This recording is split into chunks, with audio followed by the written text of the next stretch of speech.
Bismillahirrahmanirrahim. Assalamualaikum warahmatullahi wabarakatuh.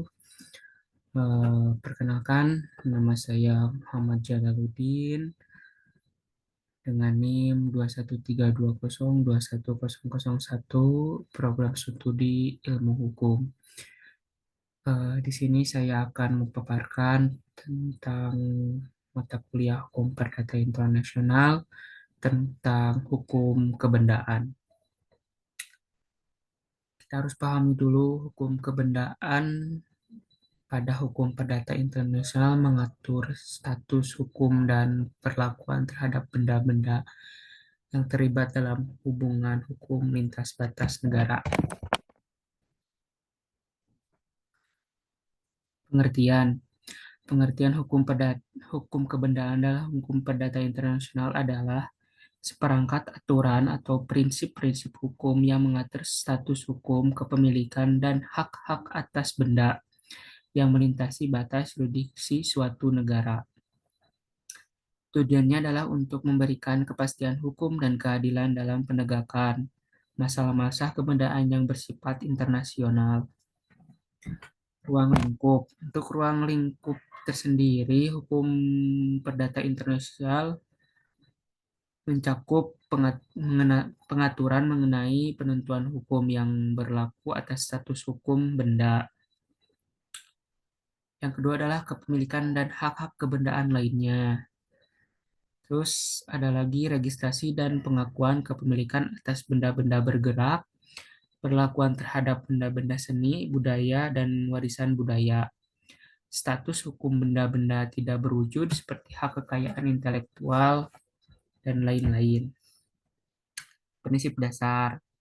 Prinsip dasar hukum perdata internasional tentang hukum kebendaan, hukum negara tepat benda yang menentukan status hukum benda tersebut.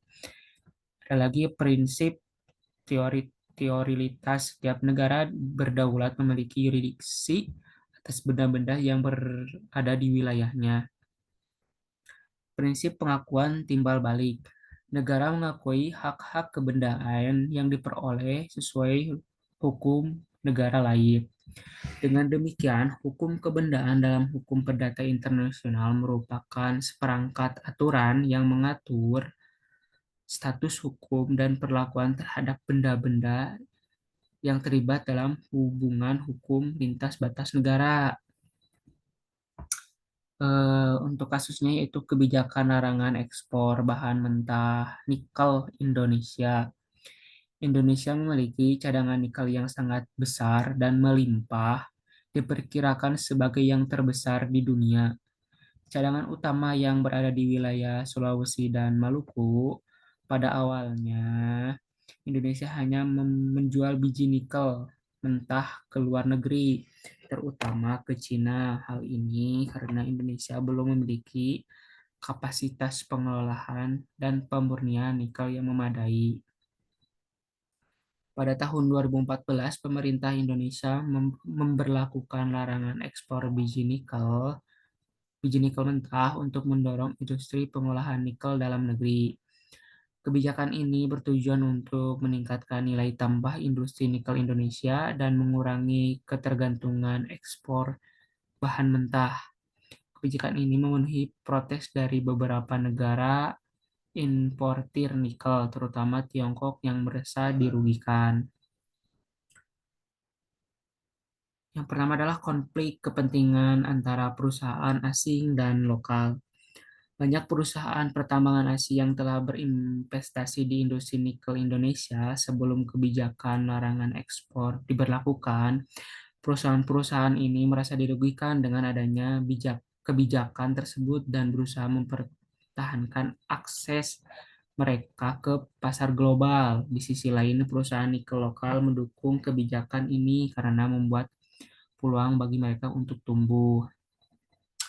Salah satu negara yang menentang kebijakan larangan ekspor biji nikel yaitu negara Tiongkok.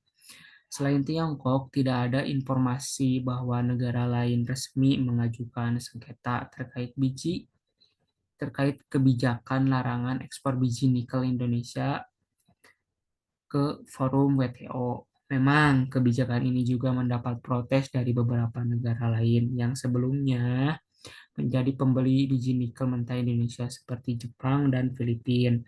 Namun mereka tidak sampai mengajukan sengketa resmi ke WTO.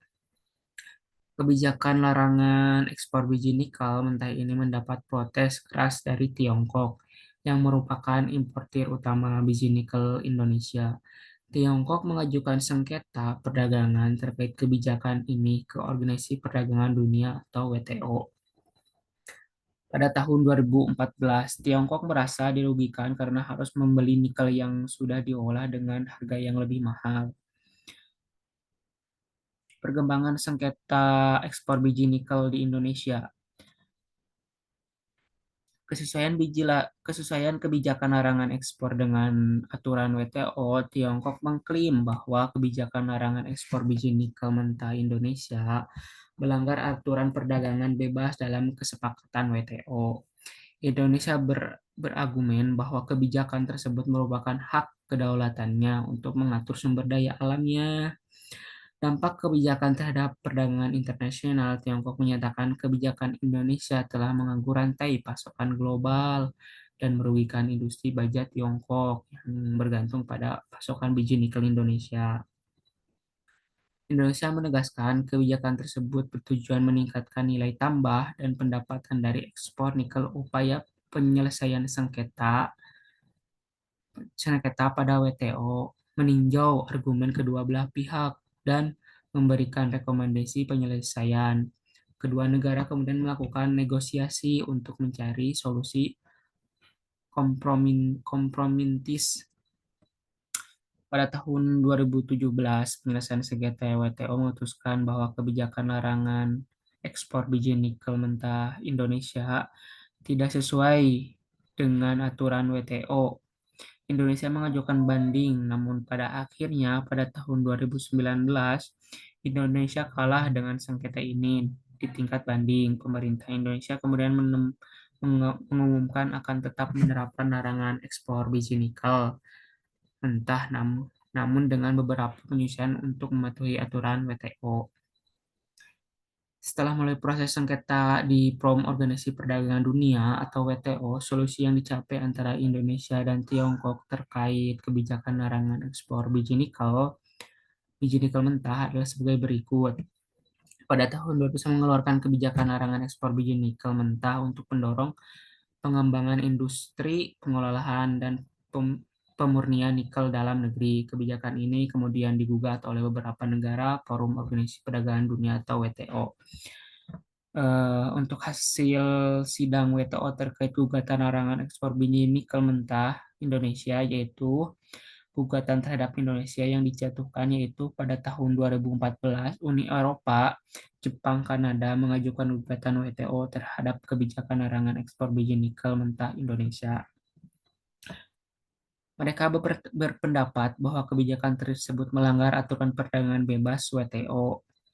Terus keputusan keputusan WTO pada tahun 2017, penyelesaian sengketa oleh WTO memutuskan bahwa larangan ekspor biji nikel mentah Indonesia melanggar aturan WTO. Panel yang panel yang melanggar bahwa kebijakan tersebut tidak sesuai dengan prinsip-prinsip perdagangan bebas yang diatur dalam WTO. Banding Indonesia. Indonesia mengajukan banding, kemudian mengajukan banding ke WTO tersebut pada tahun 2018. Pada banding di WTO, WTO memutuskan untuk menerima sebagian argumen banding Indonesia. Keputusan akhir dari sidang WTO memutuskan bahwa Indonesia dapat mempertahankan larangan ekspor biji nikel mentah dengan beberapa syarat. Indonesia diminta untuk menyesuaikan kebijakan larangan ekspor tersebut dengan aturan WTO seperti memberikan pengecualian untuk jumlah ekspor tertentu. Dampak keputusan WTO memberikan ruang bagi Indonesia untuk tetap mempertahankan kebijakan larangan ekspor biji nikel mentah dengan beberapa penyesuaian. Hal ini memungkinkan Indonesia untuk terus mengembangkan industri pengolahan dan pemurnian nikel dalam negara. Kompromisi kebijakan larangan ekspor biji nikel. Indonesia setuju untuk melonggarkan kebijakan larangan ekspor biji nikel mentah secara bertahap. Diberlakukan kuota ekspor biji nikel mentah yang semakin menurun setiap tahunnya. Peningkatan kapasitas pengolahan nikel domestik Indonesia berkomitmen untuk meningkatkan kapasitas pengelolaan dan pemurnian nikel dalam negeri. Hal ini untuk mengurangi ketergantungan pada ekspor biji nikel mentah. Pemberian insentif bagi industri pengolahan nikel Indonesia, memberikan berbagai inisiatif dan kemudahan bagi investor yang membangun fasilitas pengolahan nikel domestik, tujuannya untuk mendorong tumbuh industri hilir nikel di dalam negeri. Pemberian waktu transisi disepakati adanya periode transisi selama beberapa tahun sebelum kebijakan larangan ekspor penuh ditetapkan. Hal ini memberikan waktu bagi industri Tiongkok untuk beradaptasi. Pada tahun 2015 Indonesia masih diperbolehkan, namun dengan kuota yang dibatasi. Total biji nikel mentah Indonesia tercatat sekitar 15 juta ton per tahun. Pada tahun 2016, kuota biji nikel mentah Indonesia diturunkan menjadi 12 juta ton. Pada tahun 2017, kuota ekspor biji nikel mentah Indonesia kembali diturunkan menjadi 9 juta ton. Tahun 2018 dan seterusnya, kuota ekspor biji nikel mentah terus diturunkan secara bertahap setiap tahunnya. Pada akhirnya, pada tahun 2020, Indonesia melarang sepenuhnya ekspor biji nikel mentah. Dampak dan prospek larangan ekspor biji nikel Indonesia. Kebijakan larangan ekspor biji nikel mentah mentah mentah Indonesia telah mendorong pertumbuhan industri pemurnian nikel dalam negeri Indonesia. Namun sengketa dengan Tiongkok ini telah menimbulkan ketegangan dalam hubungan ekonomi dan perdagangan antara kedua negara. Prospek ke depan Indonesia akan terus berupaya mempertahankan kebijakan ini dengan menyesuaikan agar sesuai dengan aturan WTO. Setelah Indonesia melanggar ekspor biji nikel mentah secara penuh, terdapat beberapa dampak yang dirasakan, antara lain peningkatan nilai tambah produksi nikel. Indonesia berhasil meningkatkan nilai tambah produk nikel dan mengembangkan industri pengolahan pemurnian nikel domestik, ekspor produk nikel olahan, pertumbuhan ekonomi dan pendapatan pemerintah. Peningkatan nilai ekspor produk nikel olahan membawa dampak positif bagi pertumbuhan ekonomi Indonesia. Pemerintah juga mendapat peningkatan pendapatan pajak dan royalti dari industri nikel, investasi, dan lapangan kerja. Larangan ekspor biji nikel mentah mendorong investasi asing dan domestik untuk membangun fasilitas pengolahan dan pemurnian nikel di Indonesia. Hal ini menciptakan banyak lapangan kerja di sektor industri nikel. Peningkatan daya saing industri hilirisasi. Indonesia dapat meningkatkan daya saing industri hilirisasi berbahan baku nikel seperti industri stainless dan baterai kendaraan listrik.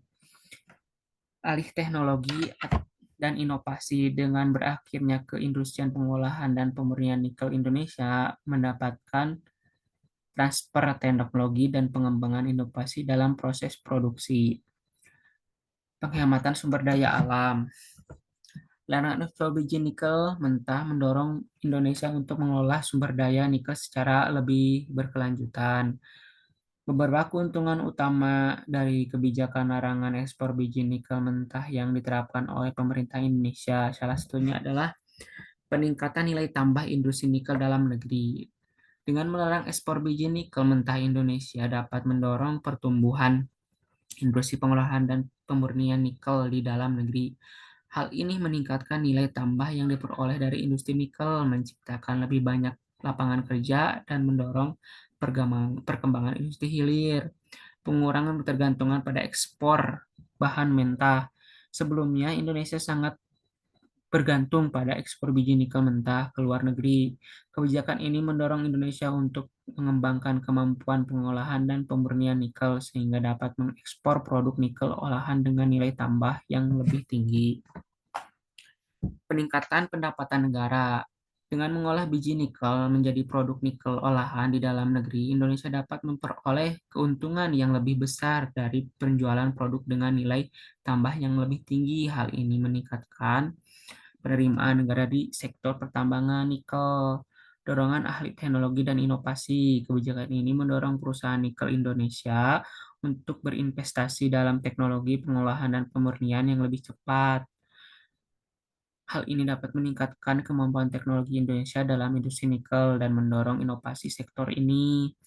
Perlindungan lingkungan dengan mengolah biji nikel di dalam negeri, Indonesia dapat lebih baik mengontrol dampak lingkungan dari aktivitas pertambangan nikel. Hal ini dapat mencegah kerusakan lingkungan yang lebih parah akibat ekspor biji nikel.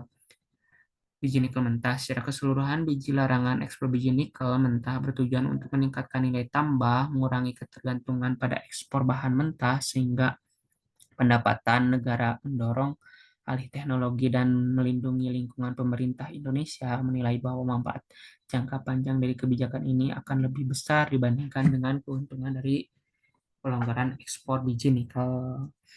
Mungkin itu yang bisa saya paparkan, kurang lebihnya mohon maaf.